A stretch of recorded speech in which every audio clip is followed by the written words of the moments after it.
Hi friends. तो ये है मेरे हिंदी कैलेंडर। जो हमारे इंग्लिश कैलेंडर होता है वो ये है, लेकिन हम हिंदू धर्म में जो हमारा हिंदी का कैलेंडर है वो इस साइड है।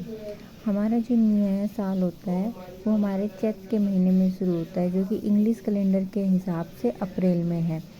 आप सोच रहे होंगे ना कि ये जनवरी से स्टार्टिंग होती है, लेकिन यहाँ अप्रैल क्यों लिखा है? यहाँ अप्रैल इसीलिए लिखा है क्योंकि जो हमारा हिंदू धर्म का नया साल है वो हमारा चैत के महीने से शुरू होता है, अप्रैल के महीने से, जो कि अप्रैल के महीने में होता है चैत। और जनवरी के महीने से जो शुरू होता है वो इंग्लिश कैलेंडर के हिसाब से होता है।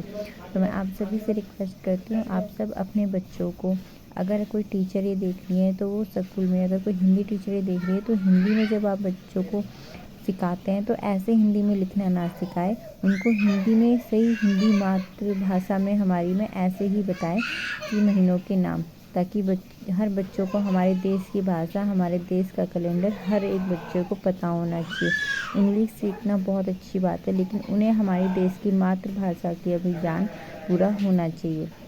मैं एक अपनी दादी की स्टोरी बताती हूँ। मेरी दादी कहती थी कि हम लोगों का नया साल चैत से इसलिए होता है क्योंकि पहले हमारे देश में क्या होता था, किसान बहुत ज़्यादा होते थे। किसान तो अभी भी है, पर उस टाइम ज़्यादातर किसान होते थे, तो किसान अपनी फसल बोते थे, पूरी साल मेहनत करते थे।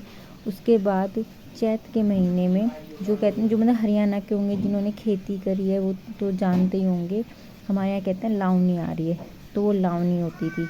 मार्च के महीने में, जो मार्च है ये फागुन, इसमें लावनी होती थी। उसके बाद हम अप्रैल में उसको बेच देते, तो हम नया साल होता था क्योंकि सबके घर में उस टाइम पैसे आते थे। हर किसी की फसल, किसानों की फसल इतनी मेहनत करी पूरे साल, वो बिकती थी, सब खुश होते थे और सबके घर में पैसे आते थे। और वैशाख में आपने सुना होगा वैशाख का मेला लगा है, आपने कभी पंजाबी मूवियों में देखा होगा, अगर कोई इंटरेस्टिंग है किसी ने देखी है तो, कि वैशाख का मेला लगा है। तो वो वैशाख का मेला जो होता था वो इसीलिए लगता था क्योंकि पूरी मेहनत करके किसान अपनी फसल बेचता था, उसके यहाँ पैसे आते थे, फिर मेला लगता था, सब मेले में जाते थे, इंजॉय करते थे, कपड़े खरीदते थे, खाने पीने का सामान सब कुछ खरीदते थे। इसलिए हर एक किसान वाले का, कपड़े वाले का, हर एक का काम चलता था, तो हर किसी का नया साल तभी आता था। इसलिए हमारे हिंदू धर्म में चैत से ही नए साल की शुरुआत होती है। ये एक छोटी सी स्टोरी थी जो मेरी दादी ने मुझे बताई थी कि क्यों हमारा नया साल अब इस टाइम पे शुरू होता है। तो वो सब मैंने आपके साथ शेयर की। आप भी प्लीज़ सबके साथ शेयर करना। Thank you.